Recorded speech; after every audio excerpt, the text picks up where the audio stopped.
Okay, hi guys. This is part three. So, if you guys haven't watched part one and part two, you need to go do those first. And in this one, I'm gonna finish the book. So, I'm gonna start off on 103.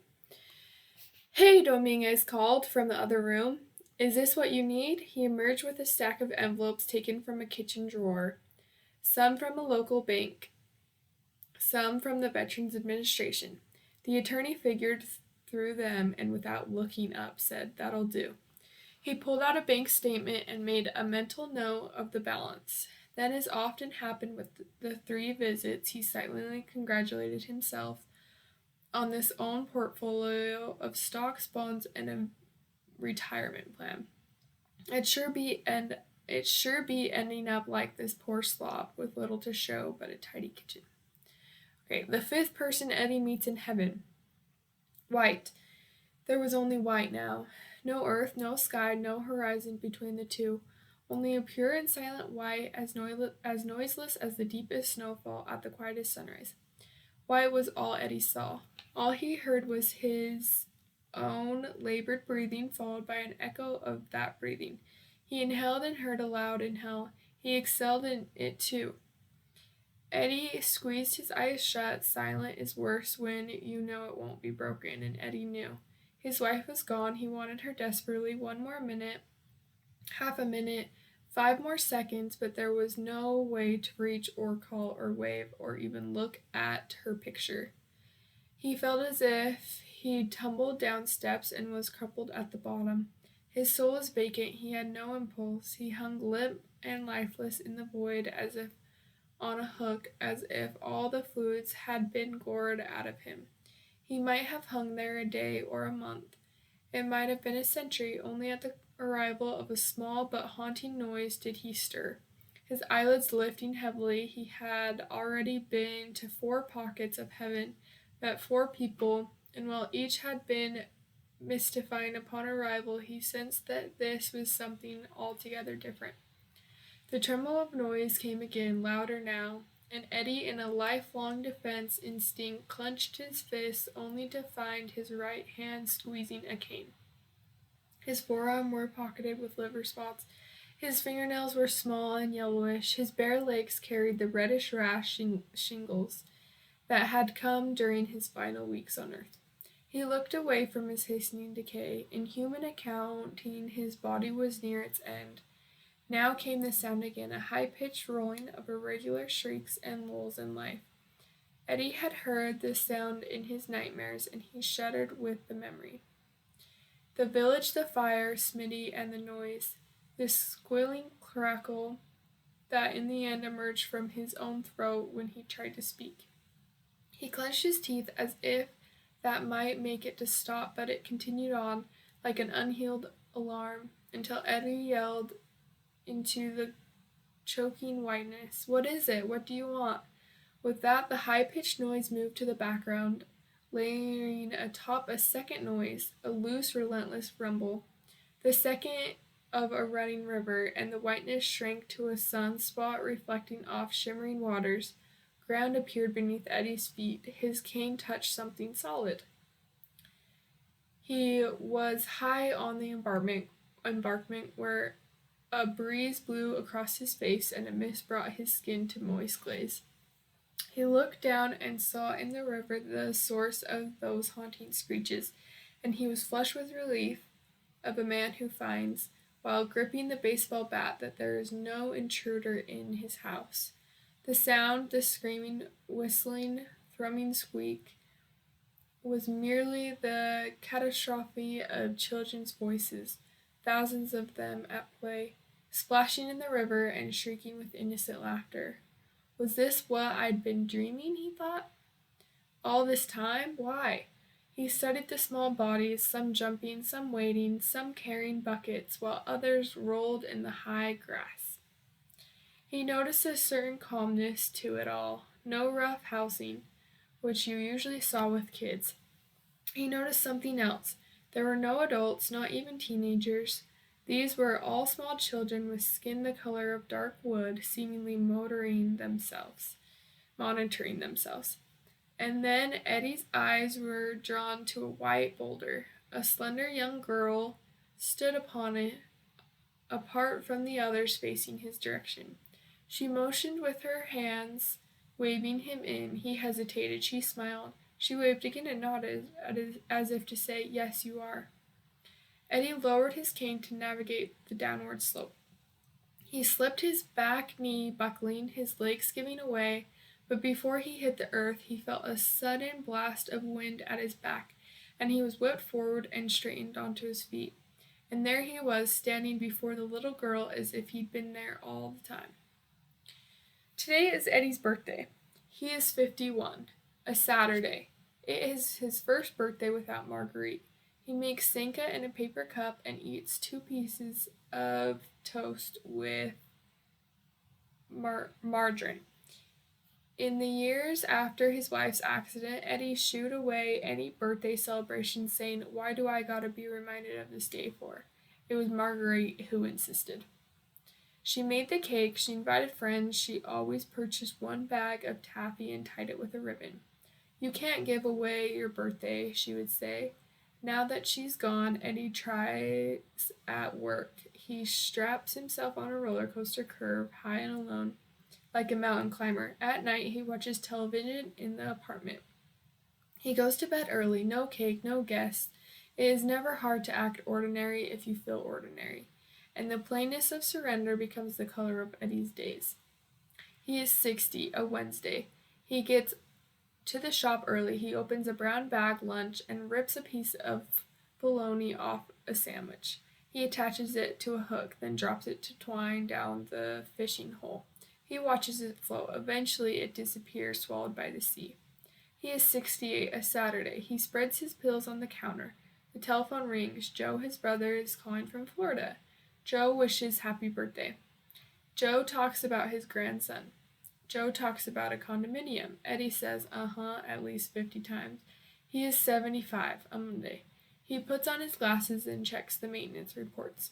He notices someone missed a shift the night before, and the squiggly wiggly worm adventure was not been brake tested. He sighs and takes a place card from the wall. Ride closed temporary for maintenance, then carries it across the boardwalk to the Wrigley Worm entrance, where he checks the brake panel himself. He is 82, a Tuesday. A taxi arrives at the park entrance. He slides inside the front seat, pulling his cane in behind him. Most people like the back, the driver says. "You mind?" Eddie says. The driver shrugs. "Nah, I don't mind." Eddie looks straight ahead. He doesn't say that it feels more like driving this way, and he hasn't driven since they refused him a license 2 years ago. The taxi takes him to the cemetery. He visits his mother's grave and his brother's grave, and he stands by his father's grave for only a few moments. As usual, he saves his wife's for last. He leans on the cane and he looks at the headstone, and he thinks about many things. Taffy. He thinks about taffy. He thinks it would take his teeth now, but he would eat it anyhow, if it meant eating it with her. The last lesson, the little girl appeared to be Asian. Maybe 5 or 6 years old, with a beautiful cinnamon complexion hair, the color of a dark plum, a small flat nose, full lips, the spread joyfully over her gap teeth, and the most arresting eyes, as black as the seal's hide, with a pine head of white serving as a pupil. She smiled and flapped her hands exceedingly until Eddie edged 1 step closer, whereupon she presented herself. "Tala," she said, offering her name, her palms on her chest. "Tala," Eddie repeated. She smiled as if a game had begun. She pointed to her embroidered blouse, loosely slung over her shoulders, and went with the river water. "Borrow," she said. "Borrow." She touched the woven red fabric that wrapped around her torso and legs. "Saya, Saya." Then came her clog-like shoes. "Micah." Then the seashells by her feet. "Kapis." Then a woven bamboo mat. "Bind." That was laid out before her. She motioned to Eddie to sit on the mat, and she sat too, her legs curled underneath her. None of the other children seemed to notice him. They splashed and rolled and collected stones from the river's floor. Eddie watched one boy rub a stone over the body of another, down his back, under his arms. "Washing," the girl said, "like our Inez used to do." "Inez," Eddie said. She studied Eddie's face. "Mommies," she said. Eddie had heard many children in his life, but in the one's voice he detected noise of the normal hesitation towards adults. He wondered if she and the other children had chosen this riverbank heaven, or if, given their short memories, such a serene landscape had been chosen for them. She pointed to Eddie's shirt pocket. He looked down. "Pipe cleaners. These?" he said. He pulled them out and twisted them together, as he had done in his days at the pier. She rose to her knees to examine the process. His hands shook. "You see, he finished the last twist, dog." She took it and smiled. A smile Eddie had seen 1,000 times. "You like that?" he said. "You burn me," she said. Eddie felt this. He felt his jaw tighten. "What did you say?" "You burn me. You make me fire." Her voice was flat, like a child reciting a lesson. "My Insa say to wait inside the nipa. My Ina said to hide." Eddie lowered his voice, his words slow and deliberate. "What were you hiding from, little girl?" She fingered the pipe cleaner, dog, then dipped it in the water. "Sundialogue," she said. "Sundialogue." She looked up. "Soldier." Eddie felt the word like a knife in his tongue. Images flashed through his head. Soldiers, explosions, Morton, Smitty, the captain, the flamethrowers. "Tala," he whispered. "Tala," she smiled, smiling at her own name. "Why are you here in heaven?" She lowered the animal. "You burn me, you make me fire." Eddie felt a pounding behind his eyes. His head began to rush. His breathing quickened. "You were in the Philippines." "The shadow, in the hut." "The nipa." "Ina say be safe there. Wait for her. Be safe." Then big noise, big fire, you burn me. She shrugged her narrow shoulders. "Not safe," Eddie swallowed. His hands trembled. He looked into the deep black eyes, and he tried to smile as if it were medicine to the little girl needed. She smiled back, but this only made him fall apart. His face collapsed, and he buried it in his palms. His shoulders and lungs gave way. The darkness that had shadowed him all the years was revealing itself at last. It was real flesh and blood. His child, this lovely child, he had killed her, burned her to death. The bad dreams he'd suffered, he deserved every one. He had seen something. The shadow and the flame, death by his hand, by his own fiery hand, a blood of tears soaked through his fingers, and his soul seemed to plummet. He wailed then, and a howl rose within him in a voice he had never heard before, a howl from the very belly of his being, a howl that rumbled the river water and shook the misty air of heaven. His body convulsed, and his head jerked wildly until the howling gave way to prayer-like utterances, every word expelled in the breathless surge of confession. "I killed you, I killed you." Then a whispered, "Forgive me, then, forgive me, oh God." And finally, "What have I done? What have I done?"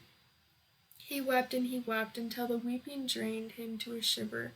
Then he shook silently, swaying back and forth. He was kneeling on a mat before a little dark-haired girl who played with her pipe cleaner animal along the bank of the flowing river.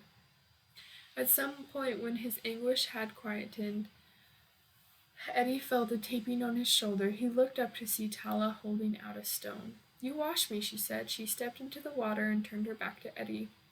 Then she pulled the embroidered barrow over her head. Her skin was horribly burned. Her torso and narrow shoulders were black and charred and blistered. When she turned around, the beautiful, innocent face was covered in scars. Her lips dropped. Only one eye was open. Her hair was gone in patches of burned scalp, covered now by hard, molted scabs. You wash me, she said again, holding out the stone. Eddie dragged himself into the river. He took the stone. His fingers trembled. I don't know how, he mumbled, barely audible. I never had children. Okay, I'm going to stop there.